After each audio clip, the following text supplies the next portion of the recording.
All right. So welcome to the Perry Bridges School of Labor presented by Labor United Educational League. Our purpose is to educate the workers of America on the strength of unions and to foster a class-conscious workforce. We aim to connect the struggles of the past with the struggles of today to empower the labor movement to transform from the present hopeless defensive fight into an aggressive attack upon capital. We plan to empower workers with knowledge, regardless of industry or type of work, bringing all workers to a class-oriented trade union movement. Tonight, is the second class for session 10, the history of the World Federation of Trade Unions.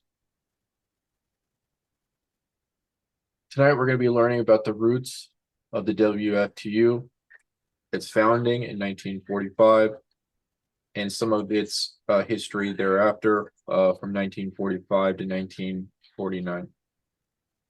Section 1. The roots of the WFTU. The World Trade Union London Conference preceded the First World Trade Union Congress, which established the WFTU on October 3, 1945. The World Trade Union Conference was held in London from the 6th to the 17th of February, 1945. The London Conference was attended by 204 delegates from 53 national and international organizations, representing 60 million workers worldwide. The conference had as co-chairpersons representatives of the British TUC, the Congress of Industrial Organizations of the United States, and the All-Union Central Council of Trade Unions of the USSR. They were assisted by 3 vice-chairpersons from the CGT of France, the Chinese Federation of Labor, and the Confederation of Workers in Latin America. Walter Citrine, General Secretary of the British TUC, was the General Secretary of the conference. Organized labor has made its full contribution both in the field of the armed struggle and in that of production by creating and sustaining the gigantic forces which have already brought fascism to its knees and will tomorrow destroy it completely and forever. Our historic conference, meeting in the midst of the armed struggle still raging, is itself a demonstration of the unity of the working class and evidence of the moral victory of the United Nations over the evil forces of fascism. The London Conference Manifesto. Organized labor, with so great a part in winning the war, cannot leave to others, however well-intentioned they may be, the sole responsibility of making the peace. The peace will be a good peace, an enduring peace, a peace worthy of the sacrifices by which it has been won, only if it reflects the deep resolve of the free peoples, their interests, their desires, and their needs. We therefore send forth from our World Conference this appeal to all workers of the world, and to all men and women of goodwill to consecrate to the building of a better world the service and sacrifice they have given to the winning of the war. In the San Francisco Conference.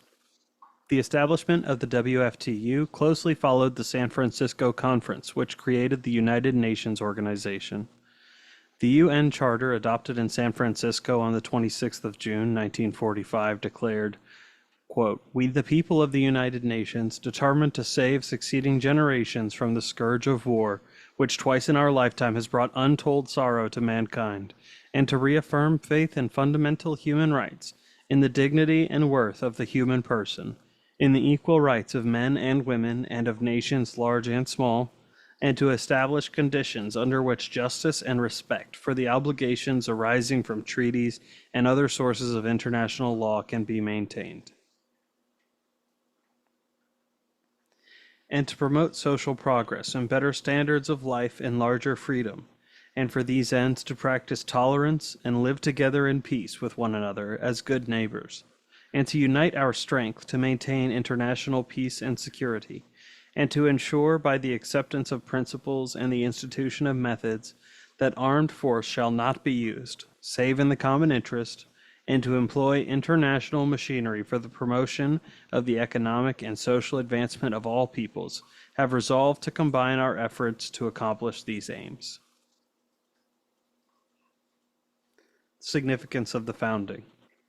The basic aim of the First World Trade Union Congress was nothing other than the objectives quoted above from the UN Charter. The UN Charter spoke in the name of, quote, "We the peoples of the United Nations." The Paris Congress of WFTU spoke in the name of the working people of the world organized in trade unions who wanted a world free from war and social injustices. The foundation of the WFTU was thus seen as indicative of the new era that had opened with the defeat of fascism at the hands of the anti-fascist alliance of states. The working people and the democratic forces saw in that victory the new future of the world, where imperialism and colonialism would retreat, and where freedom, peace, democracy, and prosperity would advance for all humankind.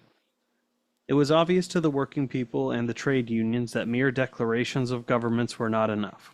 In the anti-Hitler coalition and the United Nations itself, there were governments and states which had built up Hitler and which, even after the victory over fascism, were trying to suppress the liberation movements in those countries whom they held in colonial subjection.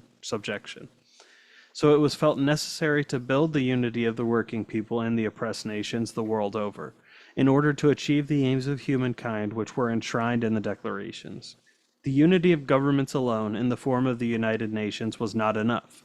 New organizations of the masses, of the working class in particular, were necessary. Hence, trade union unity on a world scale was called for. These concerns were clearly reflected in the manifesto issued by the London Conference. Organized labor has made its full contribution, both in the field of the armed struggle and in that of production, by creating and sustaining the gigantic forces which have already brought fascism to its knees and will tomorrow destroy it completely and forever. Our historic conference, meeting in the midst of the armed struggle still raging, is itself a demonstration of the unity of the working class, and evidence of the moral victory of the United Nations over the evil forces of fascism. Organized labor, with so great a part in winning the war, cannot leave to others, however well-intentioned they may be, the sole responsibility of making the peace. The peace will be a good peace, an enduring peace, a peace worthy of the sacrifices by which it has been won, only if it reflects the deep resolve of the free peoples, their interests, their desires, and their needs. We therefore send forth from our World Conference this appeal to all workers of the world, and to all men and women of goodwill to consecrate to the building of a better world the service and sacrifice they have given to the winning of the war. And with that, we'll break for our first round of questions and comments. Okay, there was mentioning of labor, organized labor, fighting against fascism, correct? I have a question which I never thought of before. I know the CIO was very much involved with trying to fight for victory against fascism. They were very much involved. What about the AFL unions? I don't remember them doing anything. That is a good question. If we have any other hands for comments, I'm gonna look it up quick, try to get an answer. 'Cause historically, I don't remember hearing much about the AFL and the fight for fascism. I was always focused on the CIO. The AFL agreed to the no strike pledge. So essentially their contribution to it was to not strike during the war and to help the wartime production. But they didn't go out the way the CIO did. The CIO, all the unions, especially those that were led by the left, were very much into day-to-day organizing with their literature, their newspapers, organizing against for the victory of the against fascism. I didn't see any of that with the AFL. Does anybody know anything about that? I think the silence speaks for itself, to be honest. Yeah, that's interesting. Has anybody ever thought of this before in a discussion? That from the very beginning, these people in the AFL were weird on their attitude towards fascism, which was outlawed trade unionism. I think really, I just want to mention that. And the amalgamation in the 50s with the AFL-CIO, I know the idea of that, the reason for it. was it necessarily a positive thing? That's all. That's my question. That is, thank you. And I'm having trouble finding anything on the AFL as I look. So if the question is, what did the AFL-CIO do to essentially fight fascism?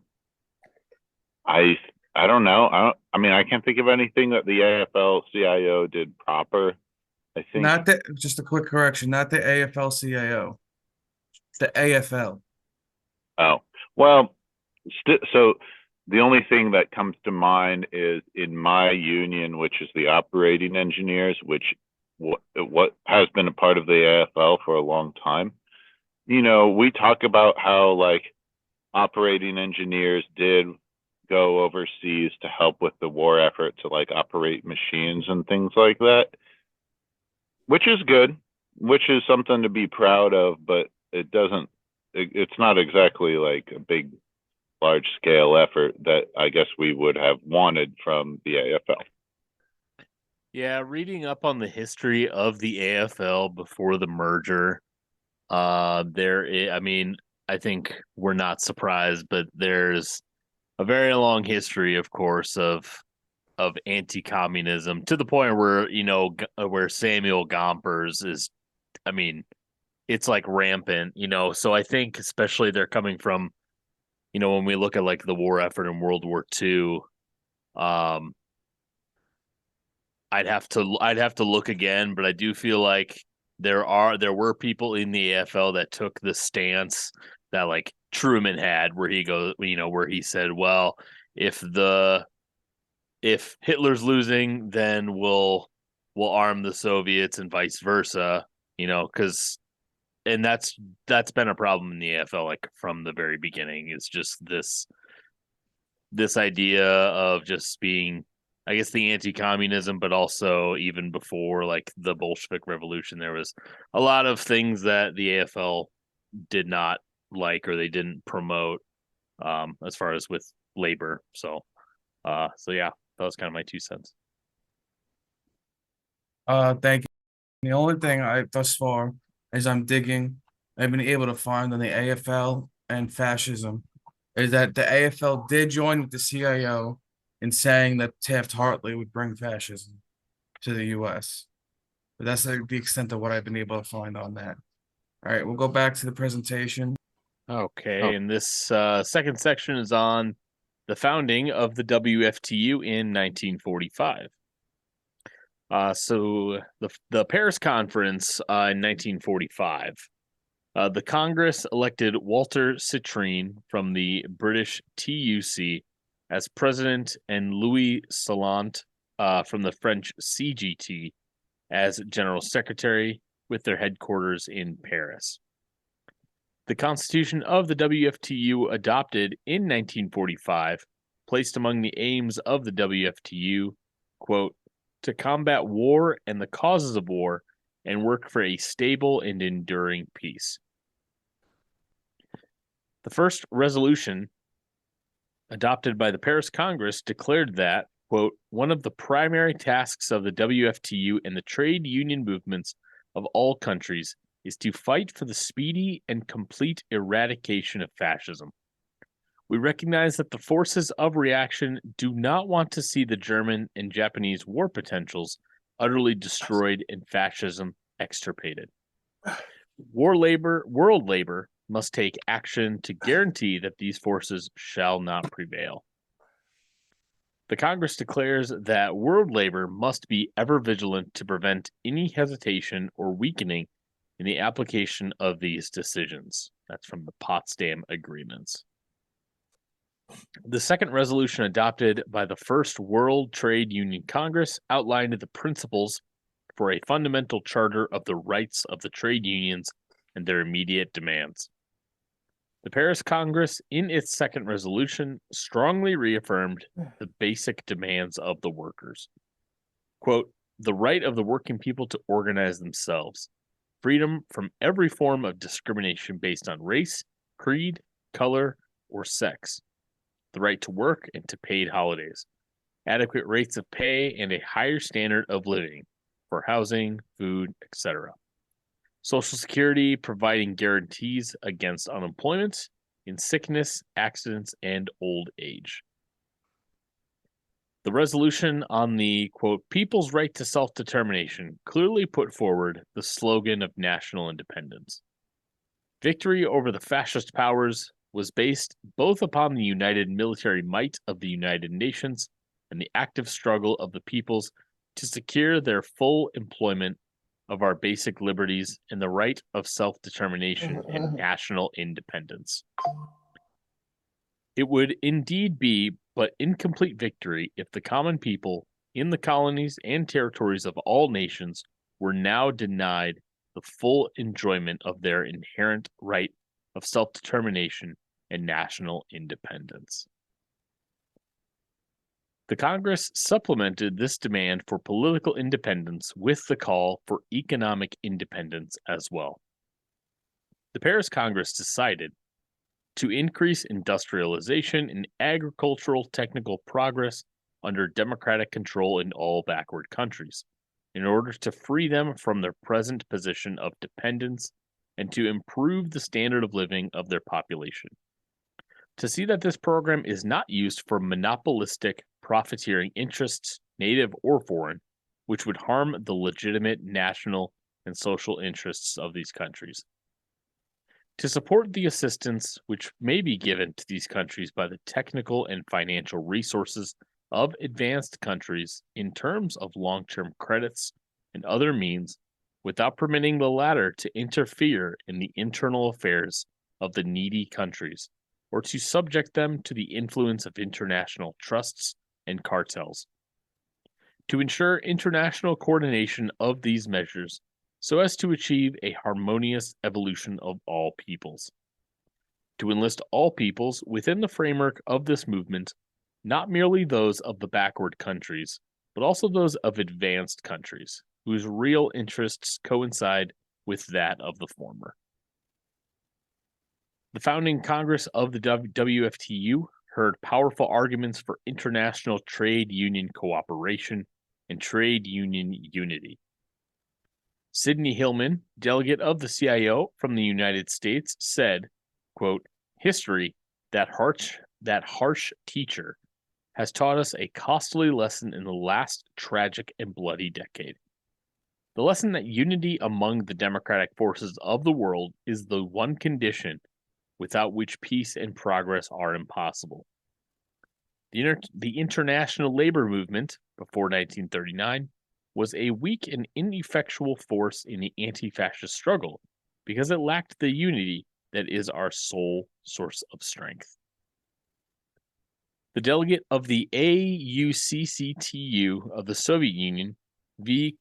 Kuznetsov, supporting Sidney Hillman, declared, quote, the members of the Soviet trade unions unanimously call for World Trade Union unity, and stress the fact that the establishment of personal contact with the workers of the democratic countries is a serious step forward in bringing this unity into being.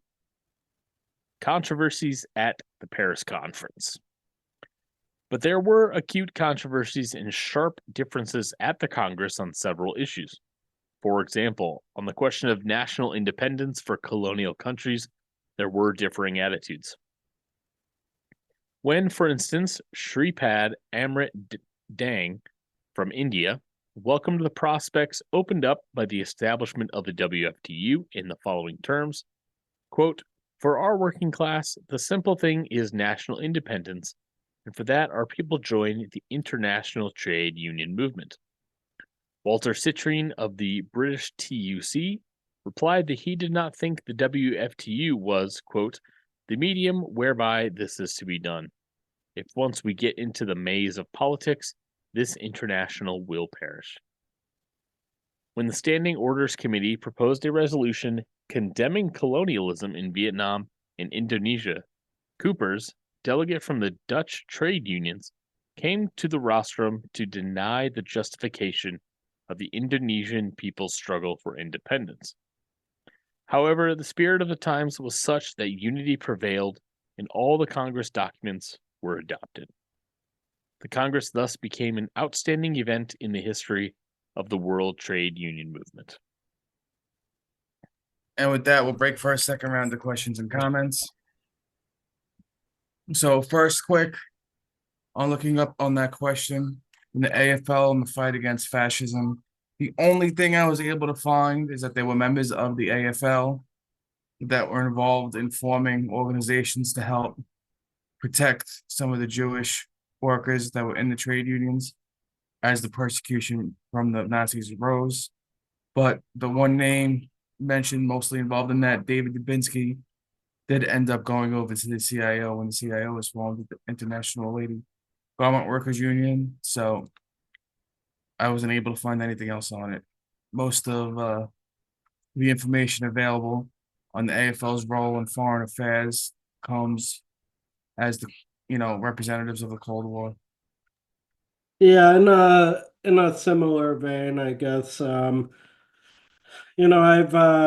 read about how American soldiers during World War II would go off to Europe to fight the Nazis and would quickly become demoralized because they'd go up against the Nazis who were driving Ford trucks or Ford vehicles. And so I was just curious, you know, was it the AFL run unions that organized the Ford factory workers? Or did anything like, was there any strikes or mass action to stop Ford from providing to the Nazis? Um, I don't remember specifically from the labor movement on that. I will get back to you. If anybody has an answer on that, please bring your hand up. I'll go to the next hand and I'll try to get an answer. Well, the Ford workers, I could say, were organized under the UAW, which was the CIO union. I don't remember what year they were organized there, so because they came after GM, which was the French strike. Yeah, so I guess a comment and then a kind of a question. So, I think if people didn't know as well, the WFTU, of course, was, it was, for the sake of working class unity, it was, communist and non-communist coming together to, help create the WFTU. So I think it's something that we should just keep in mind, of course, as we're working within trade unions and as we're trying to educate people on working issues, it's just, I don't know, it's something that I try to always remind myself that, the WFTU was created. I mean, these are people that willingly worked with communists to create it. So, I think we should always remember that there are people that I think when we create unity with people, and they may not be communists, and that's okay. I think if we can do things that positively impact the working class and create more class unity, I think that is a positive. And then kind of like a question that I hope this is relevant, but I was kind of curious too, because with reading about the WFTU and its founding, because I know there was the Profintern that was around about 20 years earlier. Is the Profintern, I know it was dissolved in like 37, but is there any link between the two? I'm curious if the dissolving of the Profintern kind of led to the WFTU, or was it a change of tactics that they saw over time? I was just kind of curious of that. I don't think there's definitely a connection. I'm not sure what the connection is at this time. There was a large book written on the Profintern, or also known as the RILU, Red International Labor Unions. I believe Haymarket Books has it. It's like 800 pages long. I recommend that as many people as possible get their hands on that, and you can learn. I'm sure we'll be able to learn from that. but I don't have a direct answer for you. If anybody else has an answer they'd like to bring up, please raise your hand. But there's definitely similarities because not only was there the Profintern or the Red International Labor Unions, there was another International Labor Union Federation before the WFTU, before World War II, that dissolved. And essentially all the unions that were involved in both were part of the WFTU at the beginning. Well, except of course the AFL. Because the only American union involved was the CIO. All right, with that, we'll go to our third section. Right, section 3, path riddled with obstacles, 1945 to 1949. Path riddled with obstacles. The period between 1945 to 1949 was a time of turbulence as the people and workers struggled to convert the great hopes of 1945 into reality, but were faced with a staunch resistance to change by reactionary and imperialist forces. It is not astonishing that the differences which existed when the WFTU was founded were not easy to iron out. In fact, they were to become sharper in the years to come. Nevertheless, the trade union movement was in a position to overcome them through democratic discussions. External factors were basically behind these differences with the interference of the enemies of the working class, who brought about the division which today separates the trade union movement into different trends. First steps, October 1945. The delegates of the First World Trade Union Congress returned to their respective countries, and the Secretariat of the burgeoning World Federation of Trade Unions set up in Paris. It was during this period that we began to implement the guidelines determined by the Congress. In actual fact, this was a fascinating task, beginning with the enormous proportions assumed by the World Trade Union movement. The Paris Congress represented 65 million workers from 52 countries on all 5 continents. However, new organizations were requesting affiliation, and many more were being set up with the solidarity of this world organization. In Asia, the following organizations were founded in June 1945. The All-Burmese Trade Union Congress in August the same year, the All-Korean Federation of Labor. In 1946, the Pan-Malayan Federation of Trade Unions. Little spot there that I can't see what it says, but the Congress of Labor Organizations of Philippines in May, the General Congress of Labor of Vietnam, and in December, the All Indonesian Center of Trade. I also can't see the last word there. It says All Indonesian Center of Trade Unions, SOBSI. Thank you. Okay. First steps. In Africa in 1946, the Egyptian Trade Union Congress was founded, so were the trade union workers of Tunisia, the General Confederation of Trade Unions of Morocco, the Congress of Trade Unions of Nigeria, the Council of Non-European Trade Unions of the Transvaal, the trade unions of the Gold Coast, Ghana, and other territories still under colonial rule. A far cry from the times when the international trade union movement was purely restricted to industrialized countries. Organizing workers in all corners of the world, helping them to create their own trade unions, and then promoting development without any type of interference was one of the central concerns of the WFTU. Following the guidelines of the World Trade Union Conference, since the very beginning, the WFTU has devoted its efforts to promoting solidarity with the just struggles of the workers and peoples for national liberation and for, I also can't see this little part here, for forging unity in the union movement, developing countries, and so continues to do so today. After the war, the world was faced with the task of eliminating the trades of fascism, destroying any leftovers, and fostering the democratic rebuilding of countries, which formed the fascist bloc. On the basis of the decisions taken in the London and Paris conference, respectively, the WFTU developed an intense solidarity campaign with anti-fascist forces in Spain and Greece, and managed to convince the United Nations to recommend to member states the withdrawal of their ambassadors and plenipotentiary ministers from Madrid.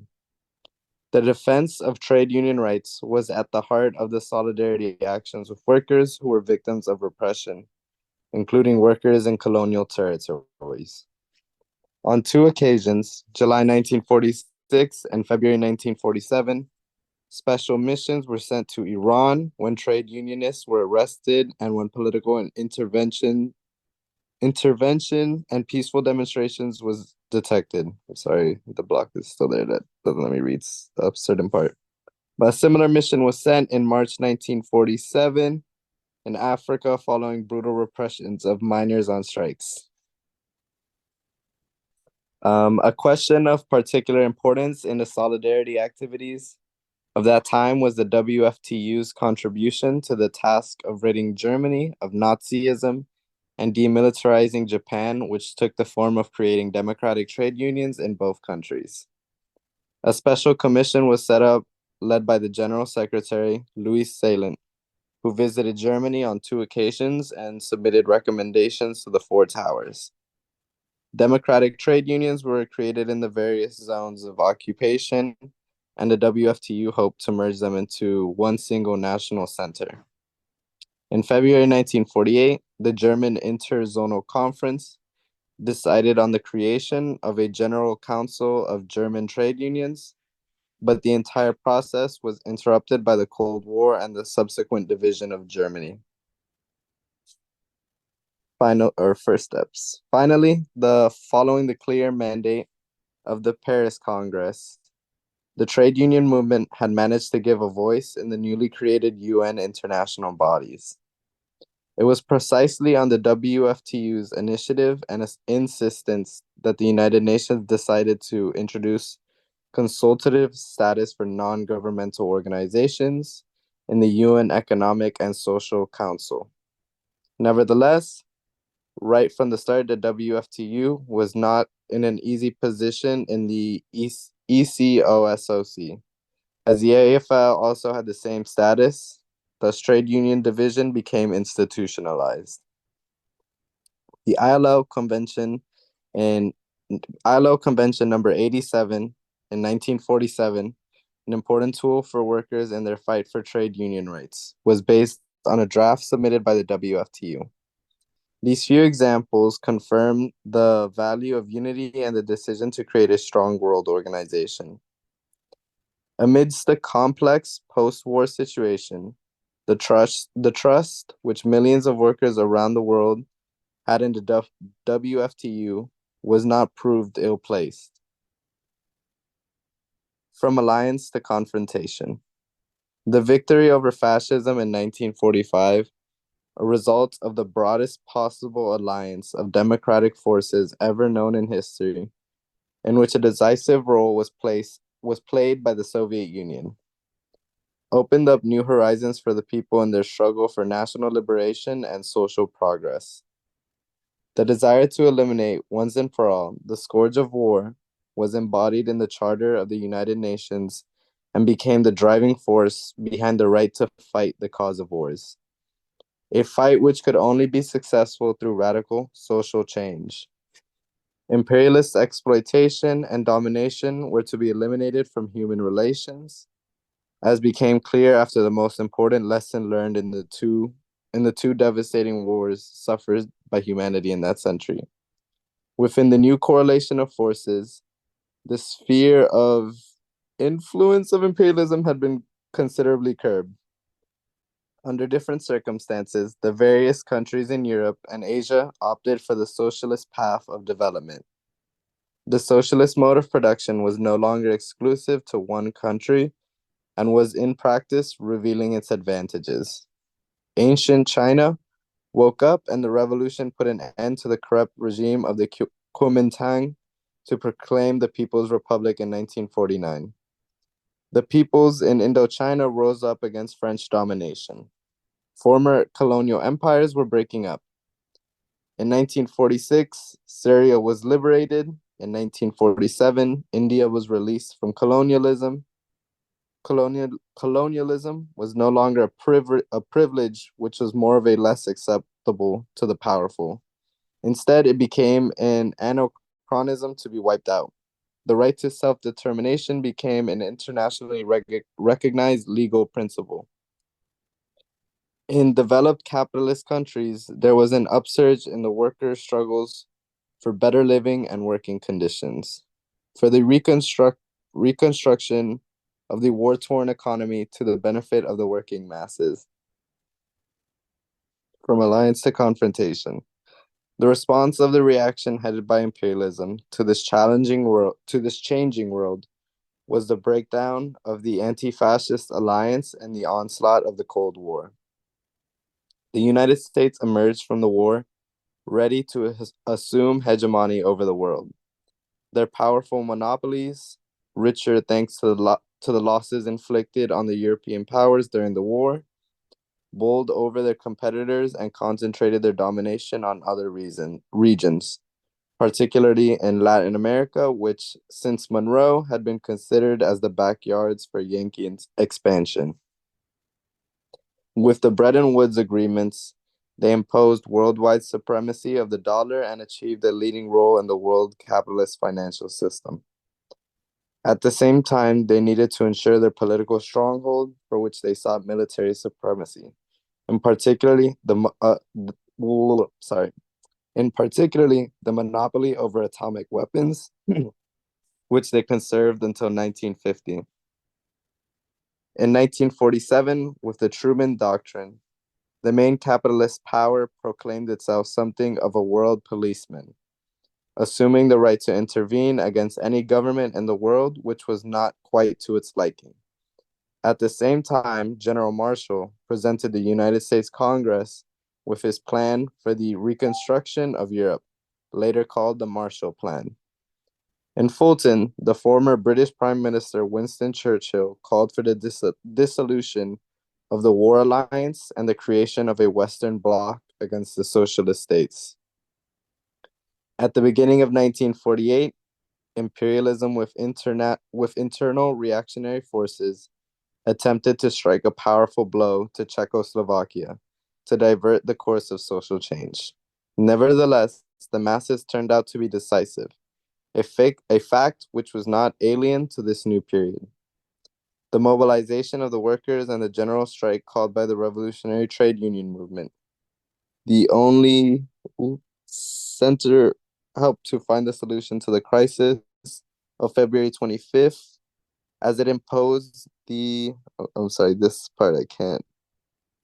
Impose the continuity Of the socialist option and release the government from reactionary forces. Thank you.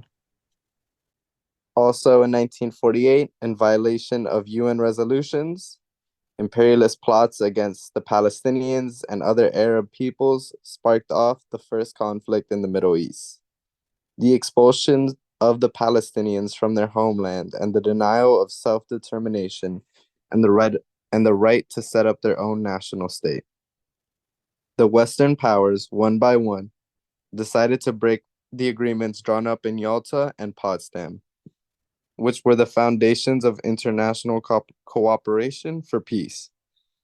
The Western Alliance replaced the alliance of democratic forces, for which many soldiers from these countries gave their living during the Second World War. In 1949, imperialist circles managed to divide Germany with the unilateral proclamation of the Tri-Federal Republic in the West, in an attempt to revive German imperialism along its 1937 borders.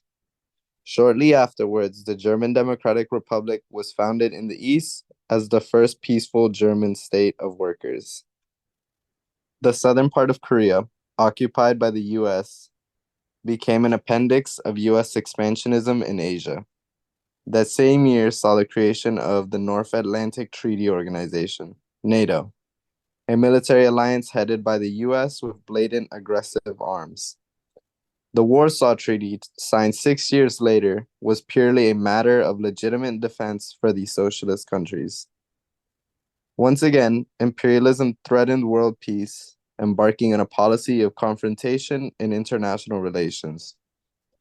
Would the trade union movement be able to stand up to such a test?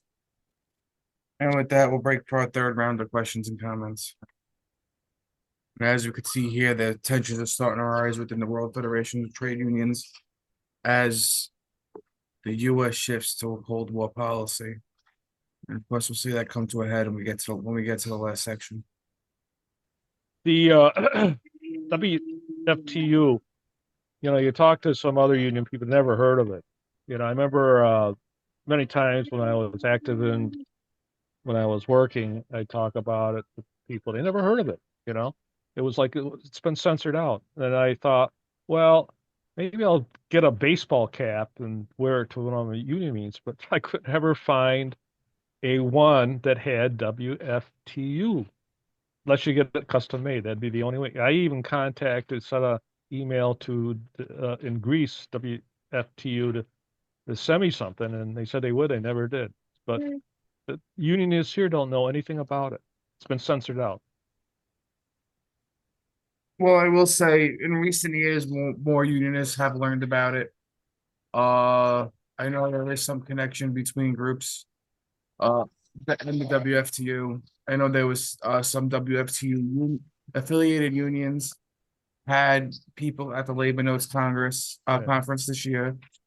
I know the Railroad Workers United has worked with the RMT, which is the transportation union in Britain that is affiliated with the WFTU. Let me say something else.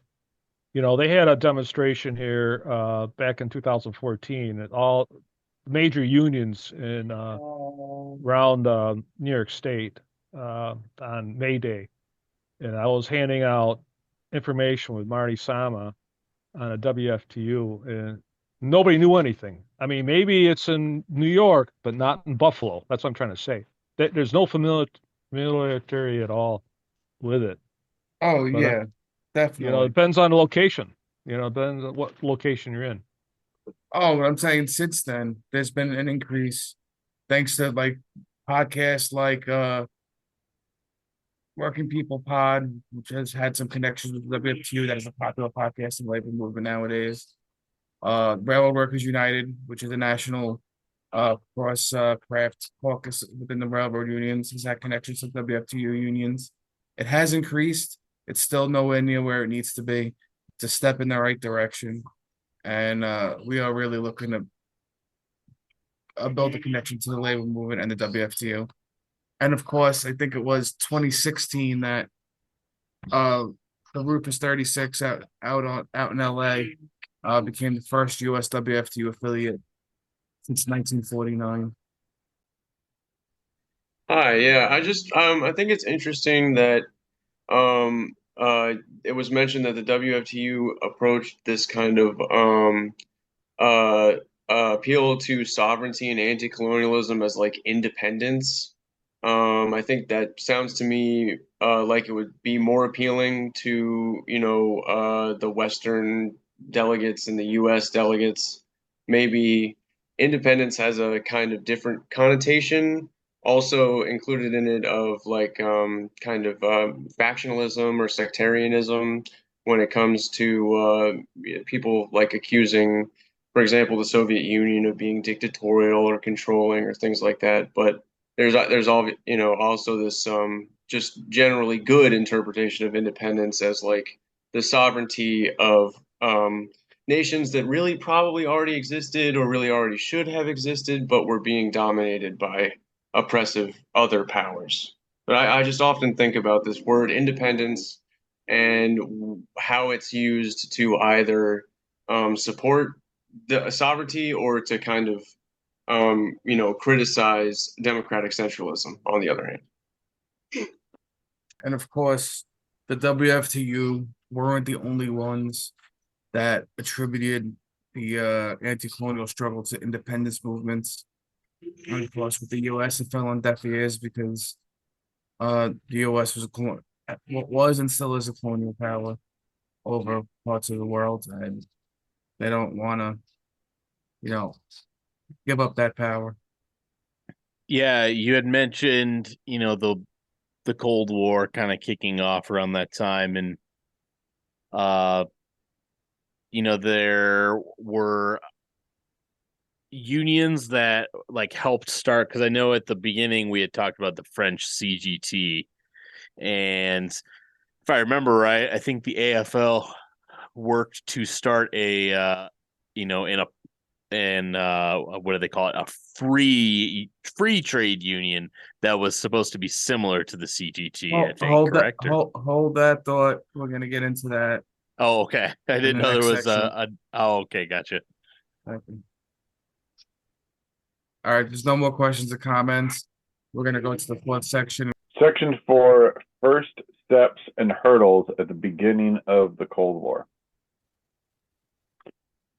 Activities surrounding the rebuilding of the German Democratic Trade Union movement between 1946 and 1947 were showing the first signs of the difficulties clashing with ideas for unity. Indeed, the recommendations of the WFTU Commission of Inquiry were only implemented by the authorities in the zone of Soviet occupation, and the Western powers did not merely ignore the WFTU's request to establish a liaison office in Berlin, but actually authorized the AFL to set up their own office there.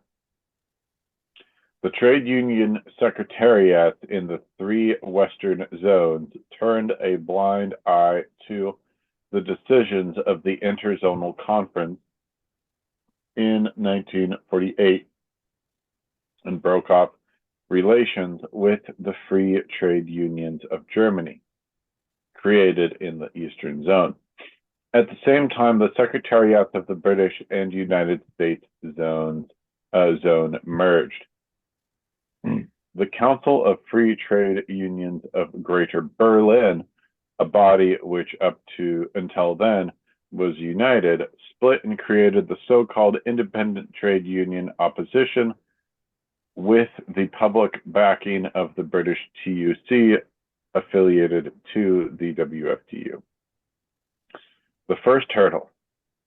In Japan, during the same period, the United States occupation authorities placed serious obstacles in the path of the WFTU inquiry and prevented Japanese delegates from participating in any WFTU meeting. In Greece, following the dissolution of the General Confederation of Labor in July 1946, the assassination of its secretary, M. Paparigas, and the arrest of other leaders and their confinement to the concentration camps, certain sectors of the trade union movement did not hesitate to support the trade union center set up by forces aligned with the monarchical fascist regime. In 1946, the AFL, opposed to the WFTU right from the start, set up a European representation office in Brussels and placed Irving Brown as director. Irving Brown had been in Europe since the end of 1945 on behalf of the Free Trade Union Committee, FTUC, predecessor of the notoriously famous American Institute for Free Labor Development, which was financed by large U.S. consortiums and was one of the largest post-war operations of the recently created Central Intelligence Agency. In 1947, the French CGT, a WFTU affiliate, went on strike in Paris. U.S. imperialism feared this strike would lead to the government collapsing. With funds from the CIA and AFL, the Force Ouvrière, breakaway faction from the CGT, was formed. Thus, the secret subsidies to free trade unionism began without which post-war history would have followed a very different path. Various delegates from organizations affiliated to the WFTU, including the Deputy General Secretary W. Venels, participated in its constitutive Congress. When explanations were demanded during the executive committee of the WFTU held in Rome in May 1948, he declared that he had attended, quote, purely in his personal capacity, unquote, and that the force of where matched his, quote, concept of trade unionism, unquote. In Latin America, pressure was directed on breaking the unity of the trade union movement, grouped within the Confederation of Workers of Latin America.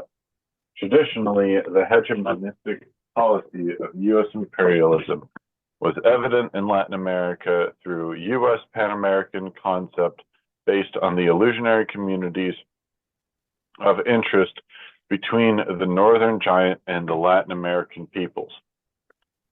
In 1918, the AFL attempted, without much success, to set up an all-American Workers' Confederation under its own auspices.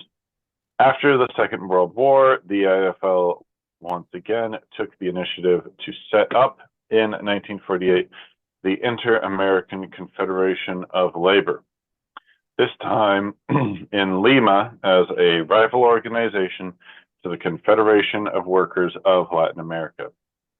Vast sums of money were then pumped into dividing the movement on the basis of the concept of the Cold War. When in 1951, the Workers' Inter-American Congress of Free Trade Unions met in Mexico to give birth to the regional organization of the IFCTU. The ORIT, the U.S. delegate openly declared that efforts to change the mentalities of the Latin American workers had already cost $175 million.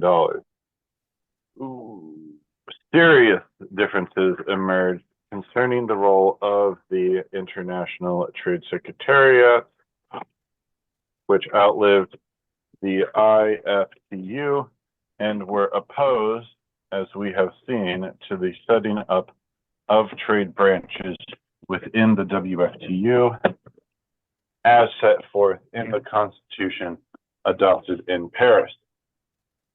These differences were exploited to the full to undermine from the inside the unity of the trade union movement. Talks with its leaders were long and drawn out. In fact, the ITSs were used as a means of attacking the WFTU. In April 1948, the Oslo Congress of the International Transport Federation, the ITF, even suggested that the creation of a, quote, free trade union international, unquote, as the IFL had been suggesting for at least a year previously, as can be seen, differences were already coming towards a breakdown. In 1947, during the General Council meeting in Prague, life within the WFTU was still progressing normally. Arthur Deacon of the TUC replaced Sir Walter Citrine as president on his retirement from the trade union movement. James B. Carey of the CIO took over from Sidney Hillman, who died shortly before. From 1948 onwards, however, differences of opinion became sharper, as could be seen in debates in statutory meetings. Certain tasks which had already been agreed upon, such as holding an Asian trade union conference or implementing the decisions of an African trade union meeting in Dakar, were impeded due to British and U.S. opposition. Basically, what was at stake again was the question of support for the national liberation struggles of the dependent countries as a first display of international solidarity as decided in Paris. If this principle had been abandoned, the very essence of the World Organization would have been lost.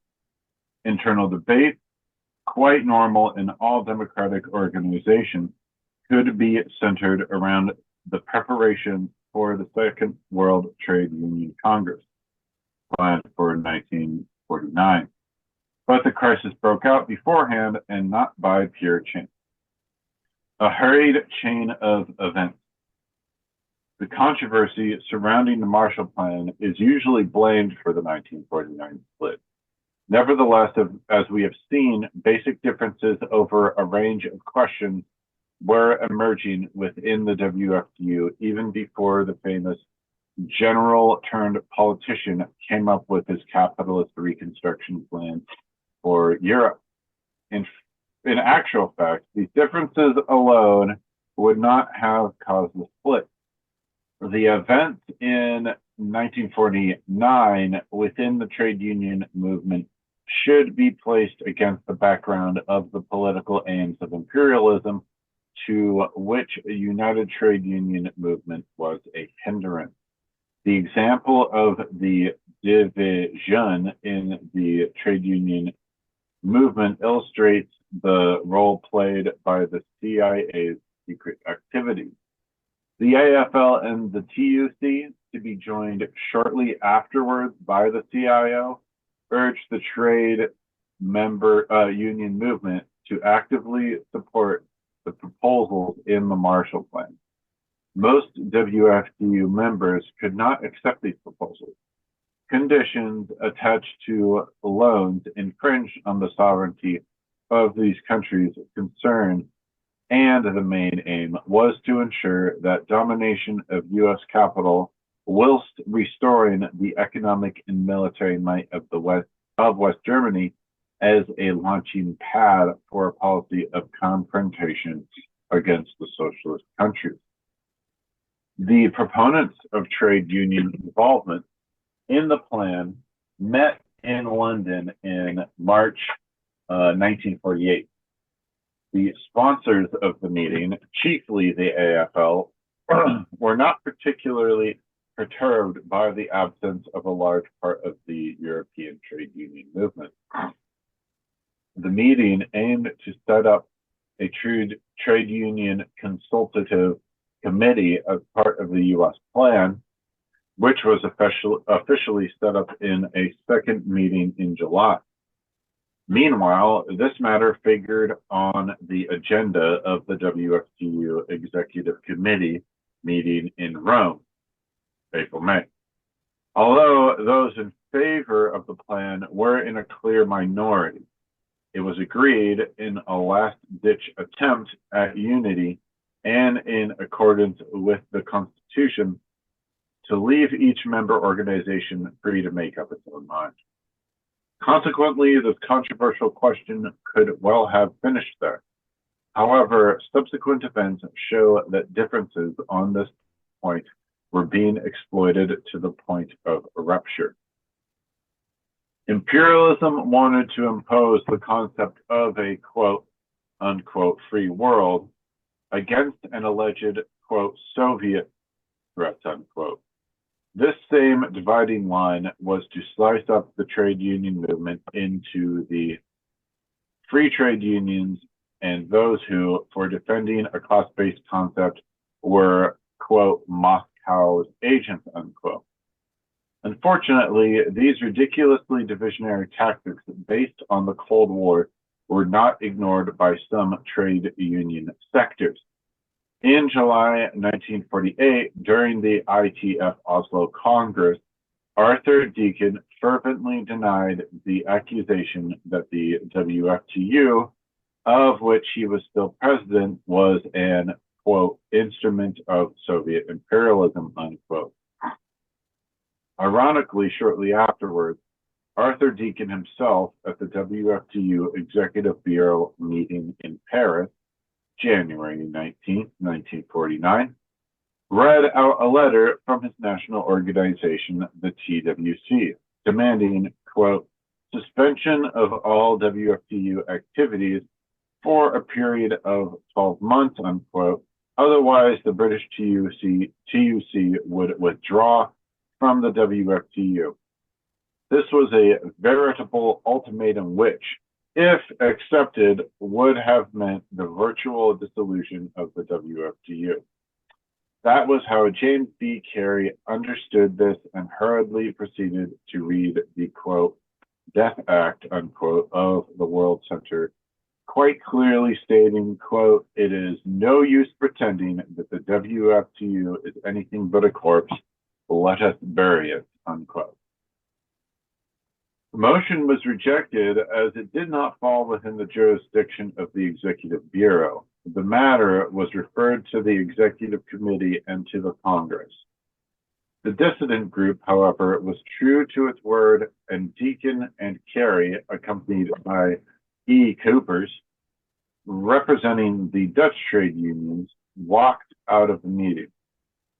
Soon afterwards, several organizations broke ties with the WFTU. The split was confirmed in December that same year in London. The International Confederation of Free Trade Unions was born. Nevertheless, James B. Carey's famous epitaph was mere wishful thinking, voiced too soon. The WFTU not only remained alive, but gave proof of its vitality in the Second World Trade Union Congress, held as planned despite the pressure from June 29th to July 9th, 1949 in Milan, Italy.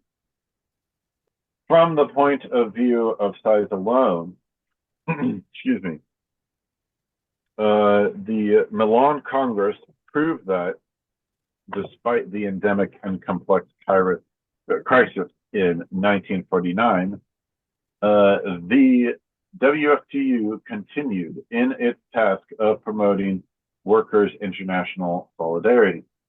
43 countries were represented at the Congress, regrouping some 71,608,788 members. However, debate during the Congress revealed that the overwhelming majority of trade unions in the world approved the policy of its leaders and, above all, rejected any attempt to freeze the activities of the WFTU. The Congress regretted the absence of various organizations, but was unanimous in defending the existence of the World Center and the need to enlarge it.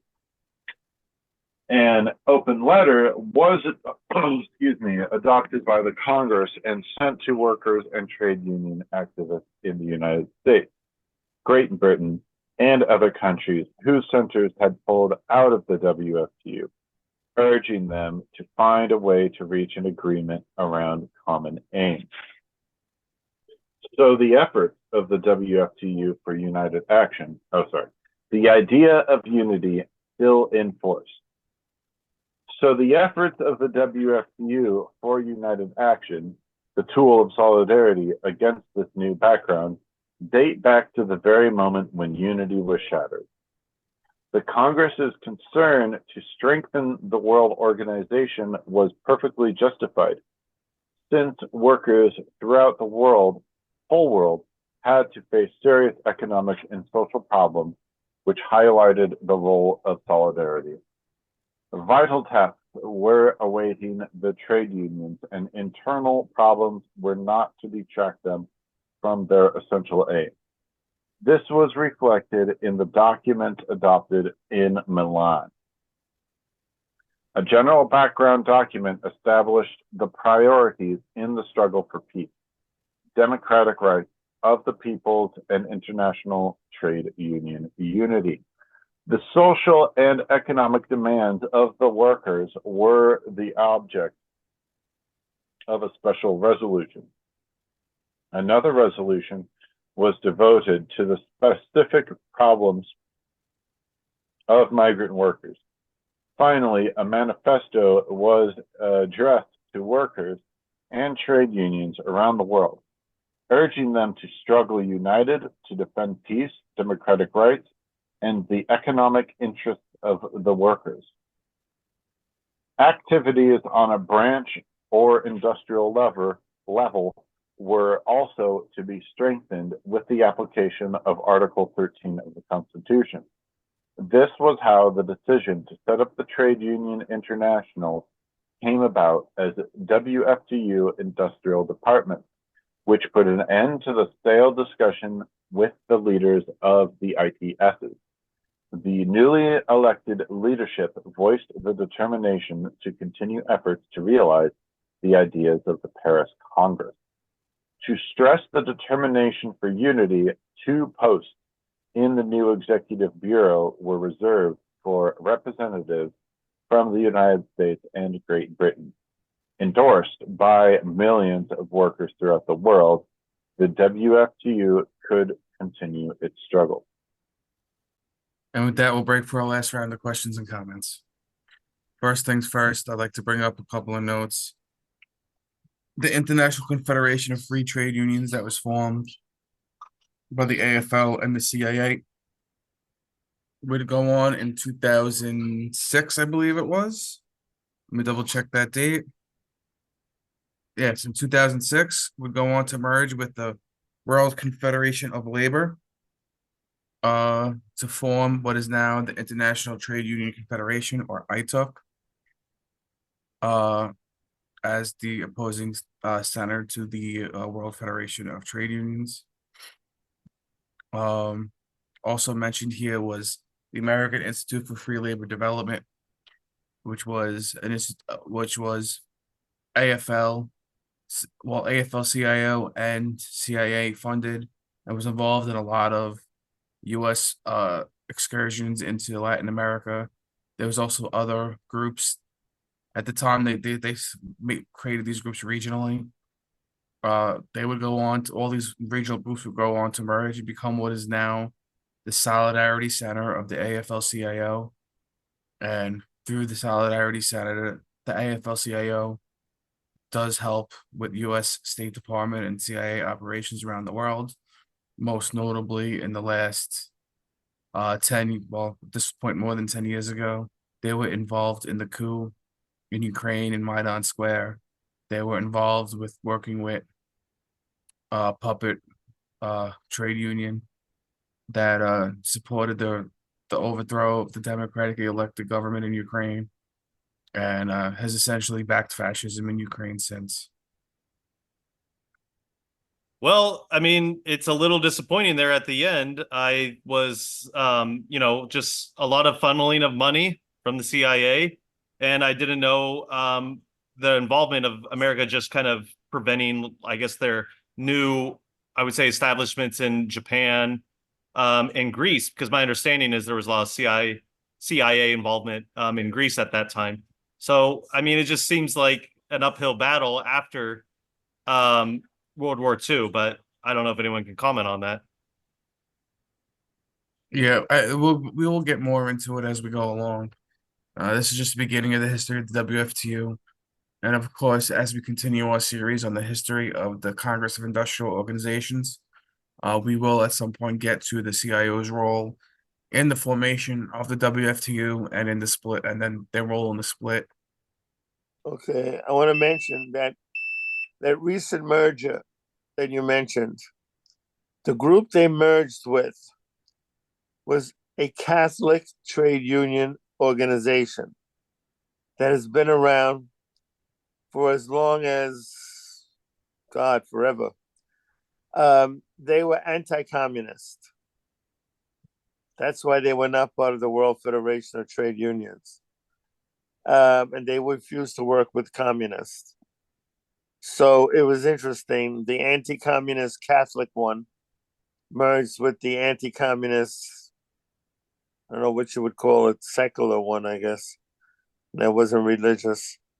And so now they're all in the same boat, the anti-communist. But they're not just anti-communist. They're anti-socialist. They're anti anything new, anything worker oriented. They're basically the old type of the old type of AFL unionism that we had here before the CIO. That's all I wanted to say. Thank you. Thank you. And yes, the World Confederation of Labor was founded in 1920 as the International Federation of Christian Unions, Right. and they were actually invited to join the WFTU in September 1945 and turned down the offer. The use of certain elements of the trade union movement. I was just gonna say that I think it's very interesting that uh, during Muni's tenure at the AFL, um, uh, all the different operations that they get involved in, from Chile to Gladio to Yeah. Well, it predated Meany. Well, A-Field was created under Meany, but as we learned here, there was some predecessor organizations to A-Field. But yes, and it was A-Field, the American Institute for Free Labor Development, that was involved in Chile. There was also the Asian American Free Labor Institute that was handled the same operations in Asia. The African American Labor Institute that was in Africa, and the Free Trade Union Institute that operated in Europe. And the Free Trade Union Institute was involved in the so-called Solidarity movement in Poland, That's right. which was actually a fascist movement that posed as a trade union movement in the 80s. And all of those groups merged in 1997 to form what is now known as the Solidarity Center. When it was merged, the full name of it was the American Center for International Labor Solidarity, shortened for Solidarity Center. Yes, very important.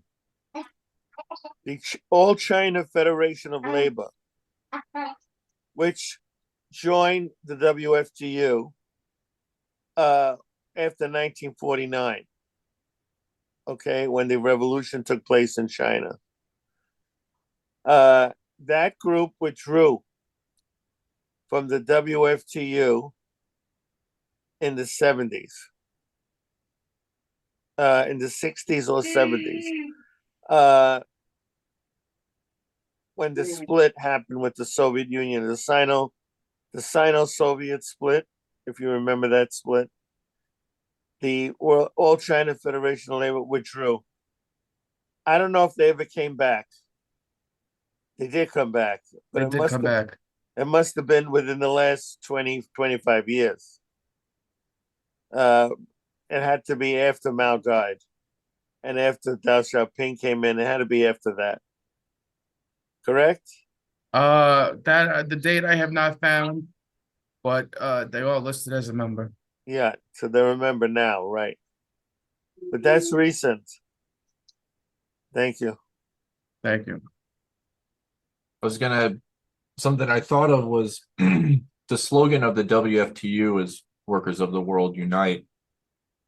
This split formation and what exists today, you might say, is Workers of the World stay away and then repent.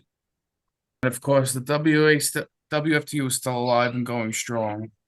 2 days ago, October 3rd, was the 79th anniversary of the WFTU. And I would like to just mention some of the demands that they put out for the International Day of Action for October 3rd. Significant wage increases, a stable work with full rights, 35 hours work per week, 7 hours of work per day without a reduction in pay, a reduced workday without a reduction in pay, health and safety in all workplaces, public and universal systems of healthcare, education, and social security, and quality working and living environments. That shows a clear delineation between them and the ITUC and the AFL-CIO at this point. But with that, we'll go to our closeout slides quick. We're gonna have to skip the closeout song for tonight. Because we're basically out of time. But once again, the Harry Bridges School of Labor is presented by Labor United Educational League. You can find us on various social media platforms, most notably Twitter at Louisville_US, Instagram at Louisville.us, on Facebook at LaborUnited.Louisville, and our YouTube page at Labor United. And there you can find all of our prior classes at Harry Bridges School of Labor. And of course, our organizational website is Louisville.us. And you can find our publication Labor Today at labortoday.louisville.us. And you can find the full statement from the WFTU for their International Day of Action on Labor Today. And next month's class for the Harry Bridges School of Labor will be part 4 of our series on the history of the CIO. It'll be focusing on the Steelworkers Organizing Committee. And you can find that class Wednesday, November 6th at 9 p.m. Eastern, repeated on Saturday, November 9th at 7 p.m. Eastern. And with that, we're out of time. Good night, everybody.